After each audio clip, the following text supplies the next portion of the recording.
இந்த வீடியோவில் நாம் காண இருப்பது அகநானூறு பாடல் வரிசையில் 15வது பாடல், சங்க இலக்கிய நூலில் இடம்பெற்ற ஒரு பாலை திணைப்பாடல். இதை இயற்றியவர் மாமூலனார். தலைவனுடன் காதலனுடன் உடன்போக்கு, வீட்டை விட்டு வெளியேறி தலைவனுடன் செல்லுதல், சென்ற தலைவியை நினைத்து அவளது செவிலித்தாய் அல்லது நற்றாய் புலம்பிப் பாடுவதாக அமைந்த கூற்றுப்பாடல் இது. பாடலின் எளிமையான பொருள் விளக்கம் ஒன்று. தலைவி சென்ற வழியின் இயல்பு பாலை நிலக்காட்சி. என் மகள் யானை போன்ற உறுதியான காளை போன்ற தலைவனுடன் காடு வழியாகச் சென்றுவிட்டாள். அவர்கள் செல்லும் வழியில் கரடிகள் வன்கை என்கின் இருப்பை மரத்தின் பூக்களைத் தின்று அதன் மகரந்தங்கள் துகள் நிலத்தில் பரவச் செய்கின்றன. கொன்றை மரத்தின் குழல் போன்ற பழங்களை கொறிக்கின்றன. அப்படிப்பட்ட கொடிய காட்டு வழியில் தன் காதலனுடன் இன் துணை என் மகள் அவனது தோளைத் தழுவிச் சென்று கொண்டிருக்கிறாள். 2. துளுநாட்டின் பெருமை மற்றும் பிரார்த்தனை. தலைவன் தலைவி இணைந்த இந்த திருமணம் பற்றி எங்கள் ஊராரும் தோழியரும் அறிய வேண்டும். கோஷர் என்னும் குறுநில மன்னர்களின் வளமான துளுநாடு இன்றைய கர்நாடக மாநில கடலோரப் பகுதி. கொம்மை போன்ற பசுமையான பாகற்காய்களும் மயில்கள் திரியும் பொழில்களும் சோலைகளும் கொண்டது. அந்நாட்டு மக்கள் வறியவர்களாகி வரும் புதிய விருந்தினர்களைத் தாங்கி உபசரிக்கும் நற்பண்பு உடையவர்கள். அத்தகைய சிறப்புமிக்க துளுநாட்டைப் போல எங்கள் பழமையான மூதூரில் வாழும் அறிவுடைய சான்றோர்கள் எனது மகளின் இந்த நேர்மையான காதலை அறிவார்களாக. 3.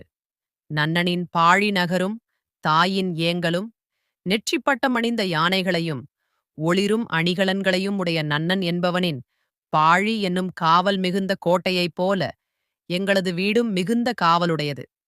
அந்த அடர்ந்த காவலையெல்லாம் கடந்து என்னை விட்டு பிரிந்து தன் காதலனுடன் அவளது மூங்கில் போன்ற மெல்லிய தோள்கள் தழுவச் சென்று விட்டாளே. அவளது இந்த முடிவை ஊராரும் தோழியரும் அறிந்து எங்களது காமமும் விருப்பமும் நிறைவேறுவதாக இப்பாடல் அமைந்துள்ளது. பாடலின் சுருக்கம், மையக்கருத்து. காவல் நிறைந்த என் வீட்டை விட்டு கொடிய கரடிகள் நடமாடும் காட்டு வழியில் தன் காதலனுடன் சென்ற என் மகள் துளுநாட்டின் விருந்தோம்பல் பண்பைப் போலவும் நன்னனின் பாழி நகர் போலவும் புகழ் பெற்ற முறையில் வாழ வேண்டும். அவளது காதலை இந்த ஊர் மக்கள் ஏற்றுக்கொண்டு வாழ்த்த வேண்டும். பாடலின் சிறப்புச் செய்திகள். வரலாற்றுச் செய்தி. சங்க காலத்தில் தமிழர்களின் நிலப்பகுதியாக இருந்த துளுநாடு, கோசர் என்ற குடிமக்கள் மற்றும் நன்னன் என்ற மன்னனின் பாழி நகர் பற்றிய வரலாற்று குறிப்புகள் இதில் உள்ளன. இயற்கை வளம். பாலையின் வறட்சிக்கு நடுவிலும் இருப்பை பூ, கொன்றை பழங்களை உணவாகக் கொள்ளும் கரடிகளின் இயற்கை இயல்பு அழகாகச் சித்தரிக்கப்பட்டுள்ளது. என் வெங்காமமீவது ஆயின்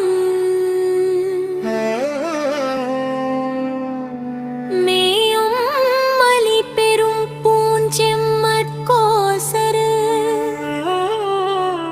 கொம்மையம் பசுங்காய் குடுமி விளைந்த பாழில்லார்கை பறை கட்டி நீ தோகை காவின் துளுநாட்டு அன்ன வரும் கைவம்பலர் தாங்கும் பண்பின் செறிந்த